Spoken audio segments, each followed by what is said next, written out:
What's the matter? Well, I'm about to tell you, starting with my tomato jam on crostinis. Next is a chunky tomato bisque with a grilled cheese on sourdough with Swiss and provolone. Yum, yum. And lastly, it's a classic Bloody Mary with all the fixins. Doesn't that sound delicious? So why don't you pull up a chair and dine with me? Welcome back to the sartorial kitchen, everybody. Long time no see. We've been through a lot over the past year, and unfortunately some of those things have prevented me from working on my cooking channel. But I am back. I've got some new recipes for you guys, and today it is all about tomatoes, or as we call them in the South, maters. So to start, we're doing a tomato jam. What I like about this, it's like a strawberry jam, something like that. It gives you lots of things you can do with it. It's great on toast, it's good for sandwiches, burgers, it's good as like a dip. So many good things you can do with a tomato jam. And it's a good way to use up cherry tomatoes. I've got some here. I'm going to show you a little trick for cutting tomatoes in half. I may have showed you guys this before, but you just press down between two plates, lay your tomatoes out like that, and you just run your knife through the middle of the plate like so. And you may have to turn the plate around to get to all the tomatoes. Okay, our pan is nice and hot. I'm just going to dump those tomatoes right in. You know your pan is good and hot when you dump your vegetables in and you hear that sizzle. Alright, we're just going to begin the seasoning process. Got a little salt here. The salt is going to pull the moisture out of those tomatoes, and it's going to help cook them down a little quicker. And of course, tomatoes and salt go hand in hand. A little pepper there. To this, I also have a little clove. I'm only going to do about an 1/8 teaspoon. Clove is really strong. And about a 1/4 teaspoon of cayenne, just to bring a teensy bit of heat. And we can put those guys up. Ooh, already that clove and that cayenne, nice and fragrant.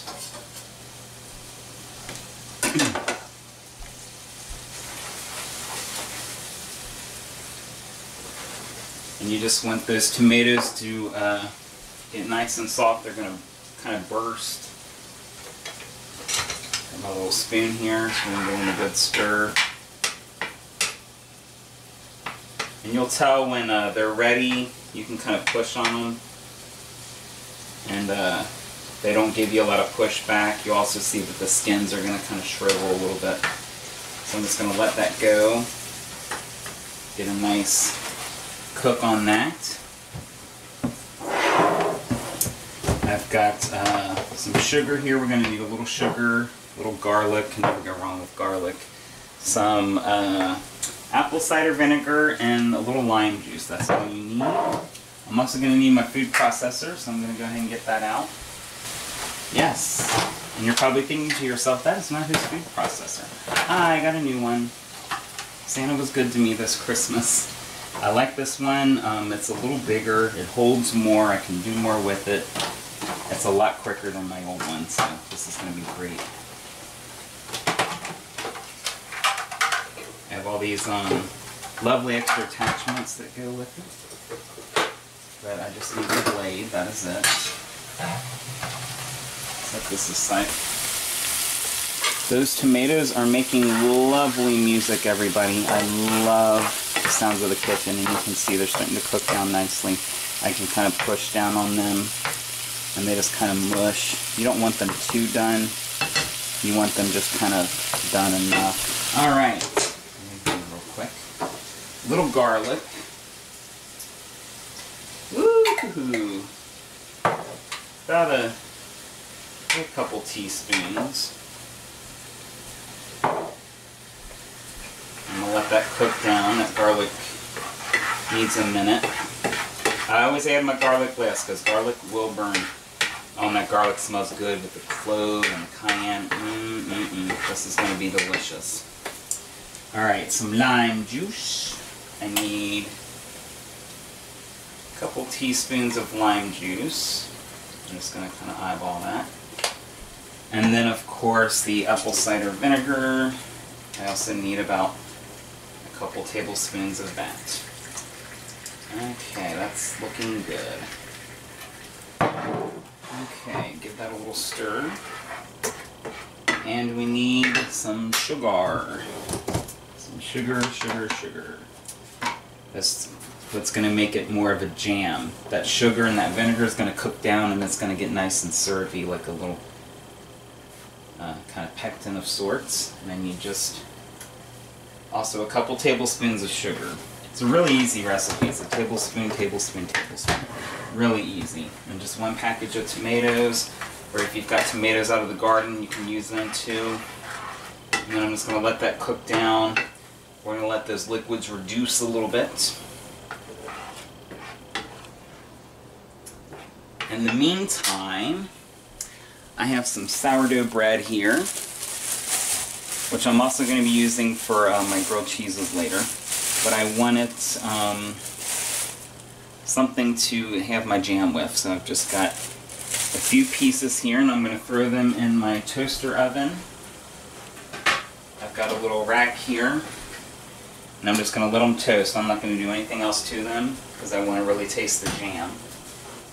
And that's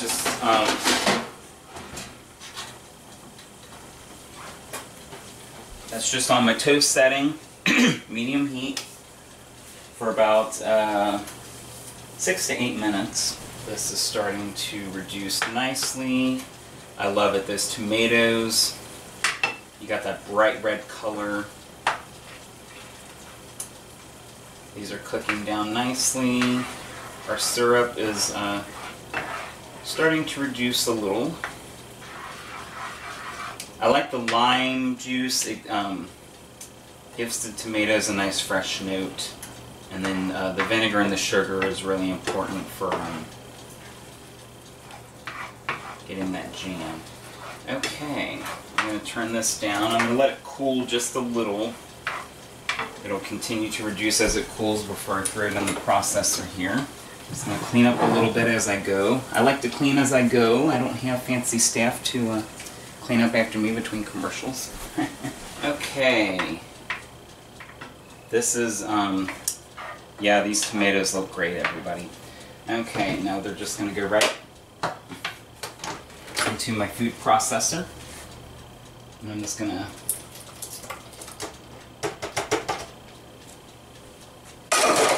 grind these babies up real quick while my bread continues to cook. Just kind of spread it out so it's not on one little section there. Alright, that should be good. Put the sugar up. Alright, I need my lid. This one just fits right on top and locks in place. And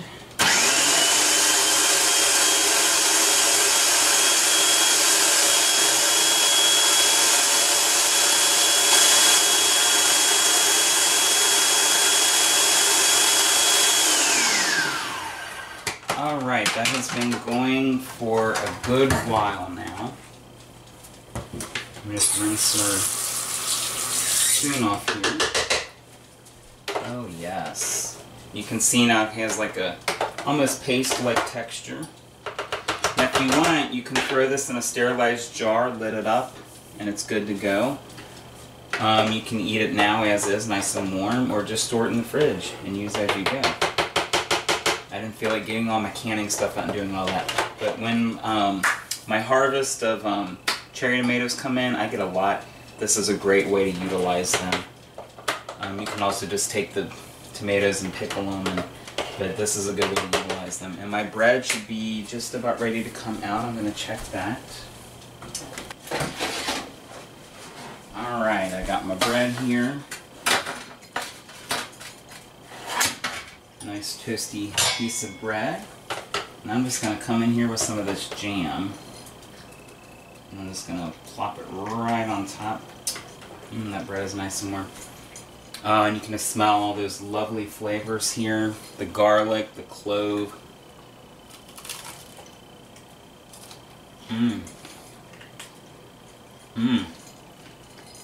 It's nice.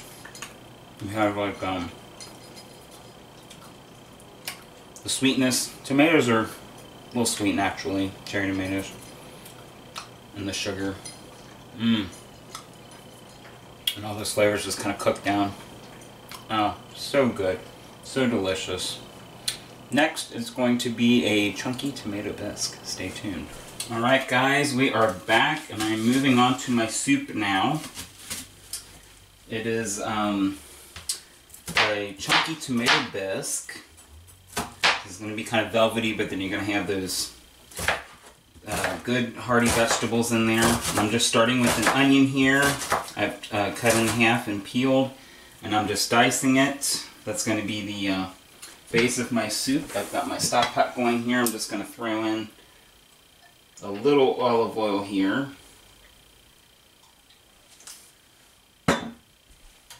So we can sweat down our onions.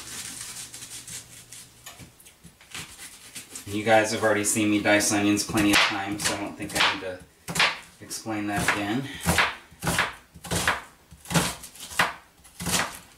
Alright, onion is going in.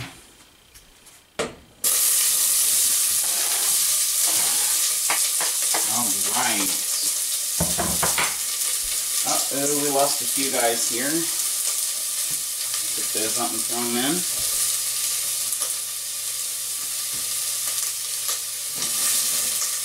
Alright, we're going to take my handy dandy wooden spoon here. We're going to stir these onions around. I'm going to turn that heat down just some. Let those get nice and caramelized. I'm going to season as I go. A little salt. A little pepper. I've also got some garlic here. Just some jarred minced garlic. I like using this. You have some of those oils in there too. It's nice and fragrant. I'm going to wait to throw that in just yet. So I don't want the garlic does not take as long and I don't want it to burn. Alright, onions are looking good. They're nice and translucent there. I'm going to go ahead and throw in our garlic. I'm just going to do about a tablespoon. I like garlic, and I like to just sauce it in like that because you get the nice, get that nice garlic oil as well. And I'm going to stir that around. I don't want it to burn, so I let it go. I wait till the onions are nice and soft before I throw in the garlic and just stir that around to keep it from burning. Now, I've got some can of diced tomatoes here, and for a little heat I've got some green chilies. I'm going to open those up.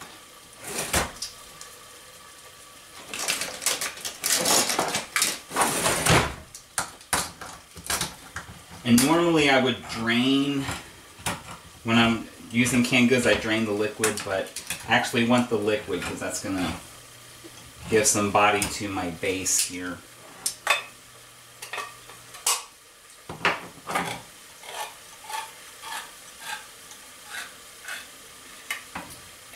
Okay, give this another little stir. The onions and garlic alone smell beautiful, but just wait till I get everything else into the mix. Alright, that looks good. I'm going to throw in my tomatoes now. juice and all. Just one can of diced tomatoes. You can use a whole tomato if you want and cut it up, but I like those juices and those oils from the fresh tomato, canned tomato, sorry. And then I've got my green chilies. Not traditional for a bisque, but I thought it would be a nice little addition. Give it some heat, give it some character. I'm going to stir that around. Looking good. Season again. I like to season as I go. Layers of flavor. You know, I'm all about layers. Little salt, little pepper. Alright, I've got some chicken stock here.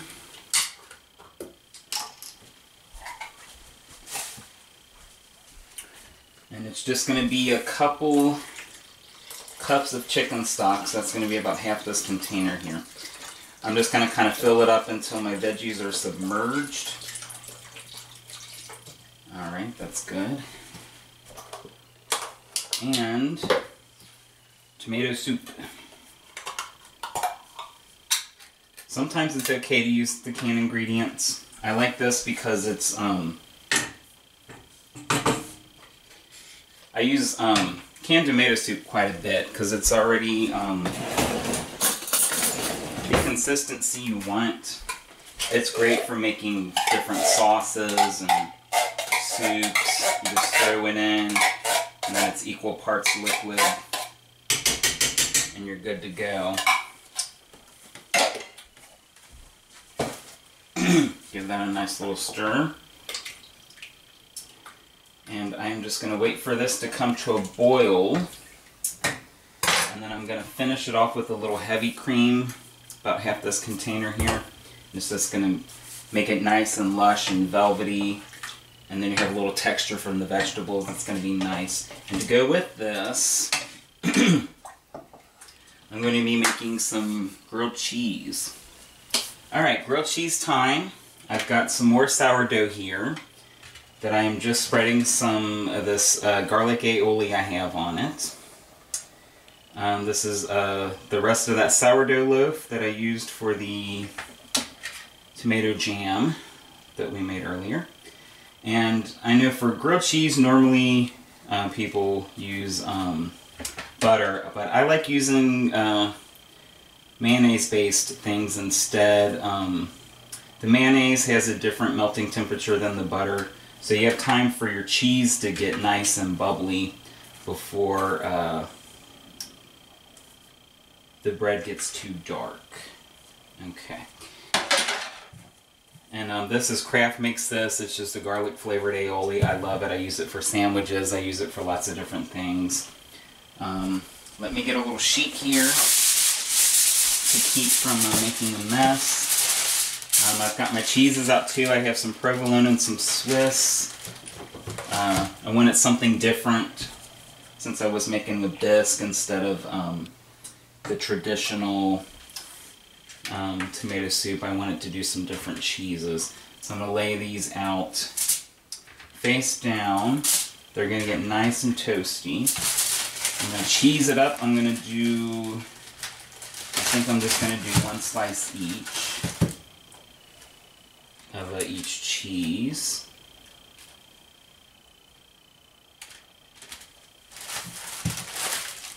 And then the provolone. And you can use whatever cheese you like. This is just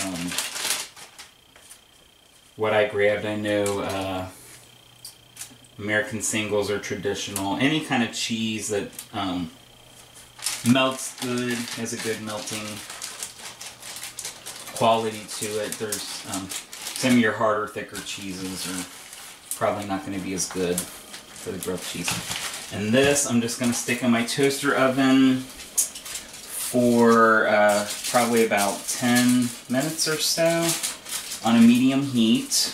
And it's just going to get nice and dark and bubbly.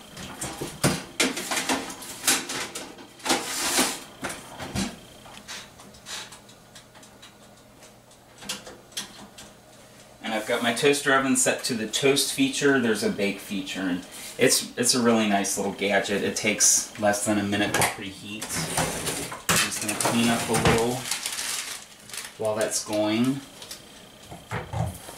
Alright, our soup is bubbling away nicely. You can see all those hearty, chunky vegetables in there. I love it. I'm just going to finish this off with about half a container of heavy cream, and it's just going to be nice and luscious. Alright, the soup looks good. I'm going to turn it down. That heavy cream, it gives it a nice orange color. It's just going to kind of thicken it up a little bit. It smells delicious. I'm going to need a bowl and I'm going to need a plate. Alright, that sound means that our sandwiches are ready.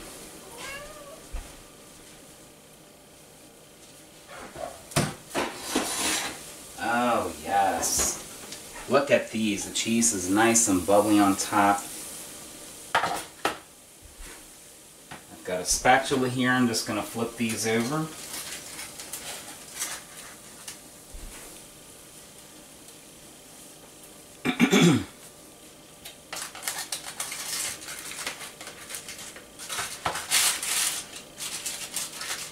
This guy in.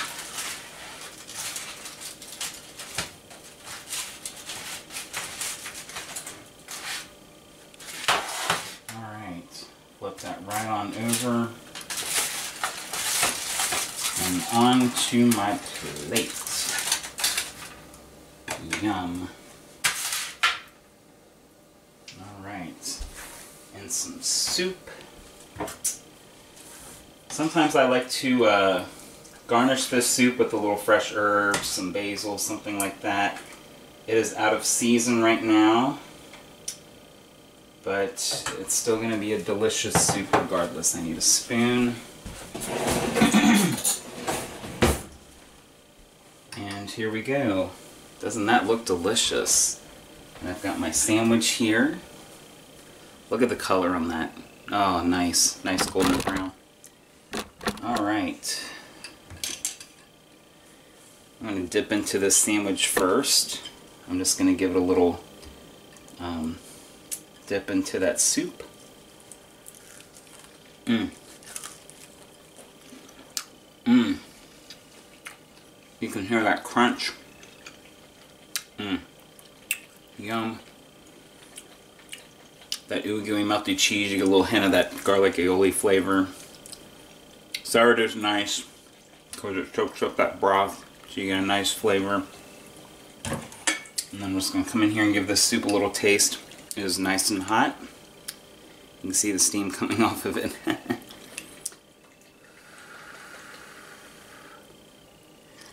Mmm. Mmm. Mmm. What I like about that, the tomato soup usually can be kind of heavy, and when you have the fresh vegetables in here like this, just gives you a little texture, a little crunch, brings kind of like a different note to it. Mmm. So good. Okay, so lastly, I'm going to show you a classic tomato-based cocktail. Stay tuned. Okay, cocktail time. I promised to show you guys a classic tomato-based cocktail, and that is Bloody Mary. I'm sure everybody has heard of Bloody Marys before. Where does the name come from? I mean, yeah, you have the red tomato color. Bloody Mary herself, not a very nice woman. She was one of the queens of England. Was actually Mary Queen of Scots, and she was very big on beheadings. You crossed her the wrong way, off with their head. But this cocktail is not going to take your head off.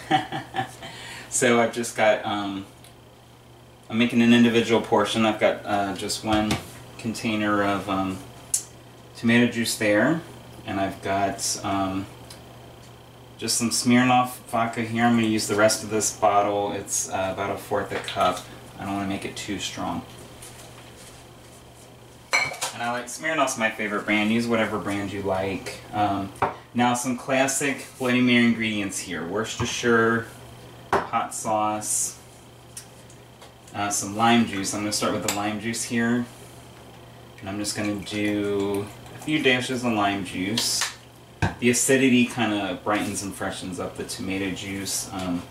Worcestershire, a few dashes of that as well. It's going to give it a nice little savory note. Hot sauce is optional. If you like it spicy, add as much as you want. I'm a little bit of a wimp. I'm just going to do a couple dashes here. And we're going to do a little pepper here. Just season that up. And I've got some celery salt. And again, a few dashes of that. And there you go. You want to get fancy, you can take your glass and rim it with some different things. You can always garnish it, limes, lemons, olives, things like that. I just like to keep it simple.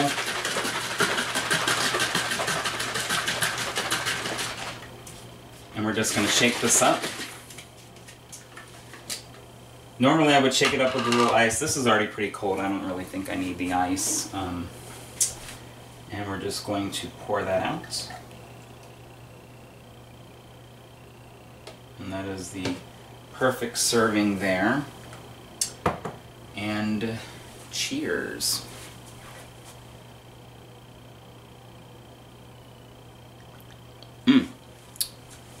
Woo! Ha!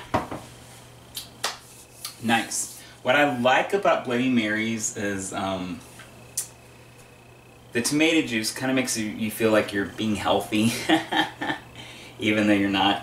So it's nice. And then, you know, a lot of mixed drinks sometimes are like sweet or sour. This one, you have some savory notes. So it's a nice little drink. It's great. Anytime. It's good for brunch. I mean, you can have it later in the day, later at night. It's just a nice little drink. So that is my take on the tomato. I hope you guys enjoyed yourselves. Thanks for visiting the kitchen once again. As always, like and subscribe at the bottom. And until next time, have a blessed night.